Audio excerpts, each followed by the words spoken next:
Saudara-saudariku terkasih, selamat pagi berkah dalam.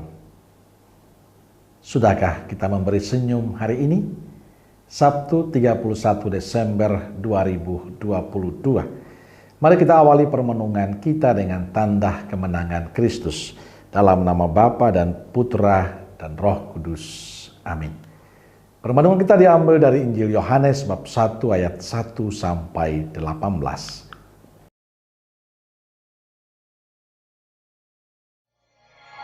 Pada mulanya adalah Firman.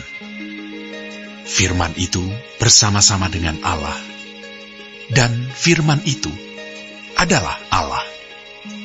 Ia pada mulanya bersama-sama dengan Allah.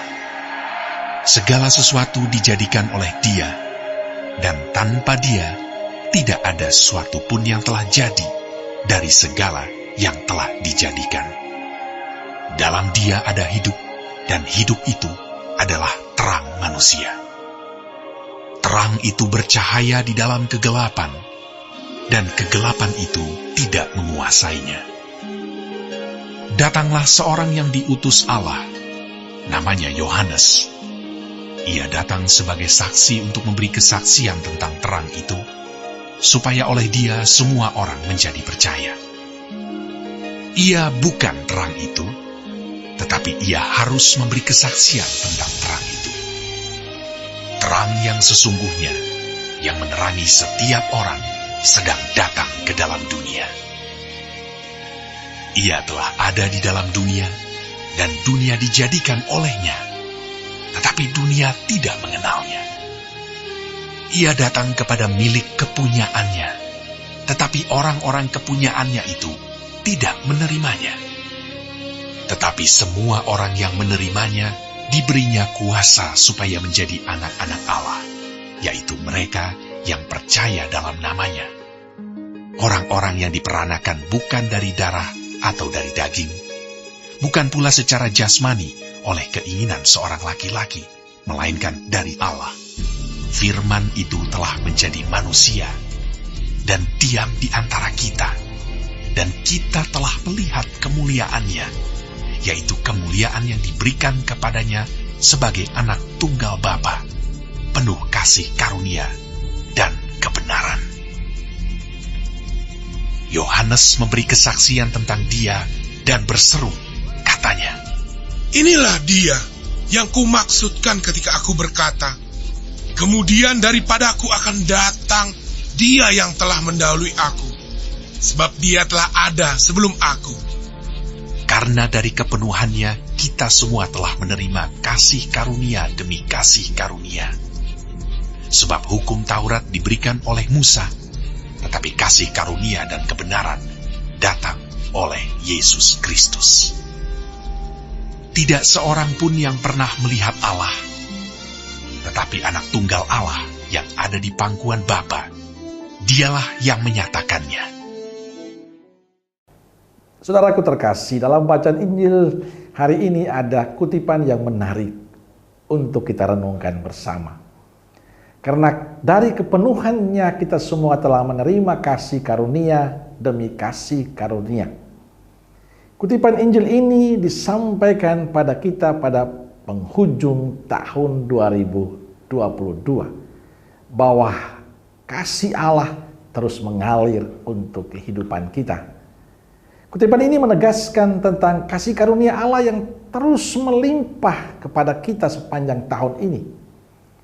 Sepanjang tahun 2022 ini kita merasakan berkat Allah yang begitu luar biasa.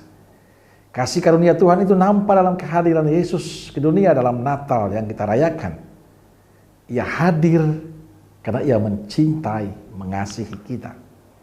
Dia hadir untuk menemani perjalanan hidup kita dengan memberikan berkat-berkat yang kita butuhkan, untuk kita bisa hidup layak di hadapan Tuhan dan sesama.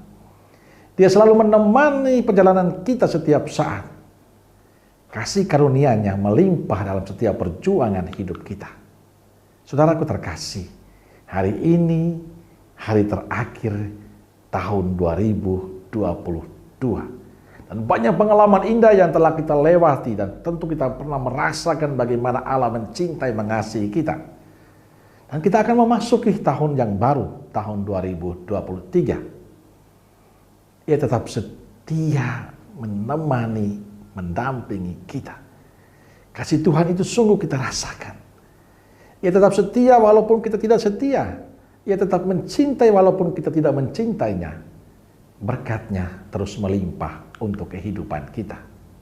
Maka saya ingin mengajak kita semua di penghujung tahun ini untuk mensyukuri rahmat yang telah kita terima dari Tuhan.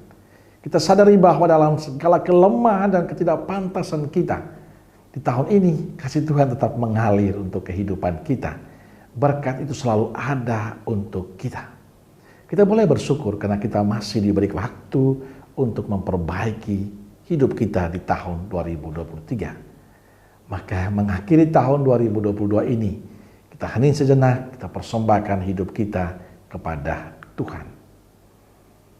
Tuhan Yesus, terima kasih untuk tahun 2022 yang telah kami jalani.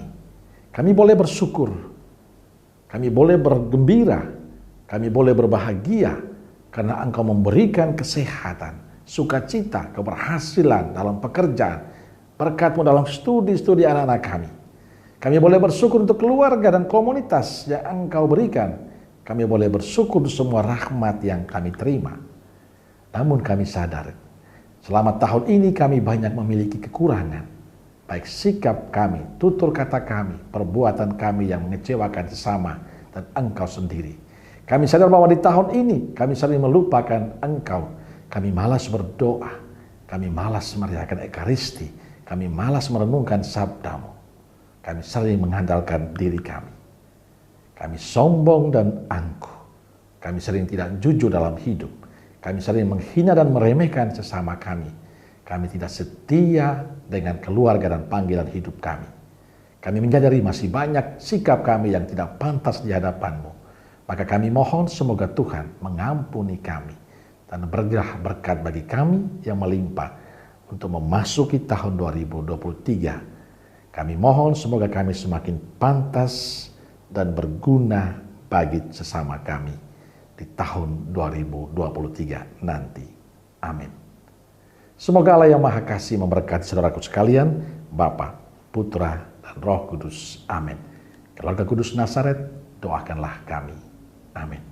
Berkah dalam.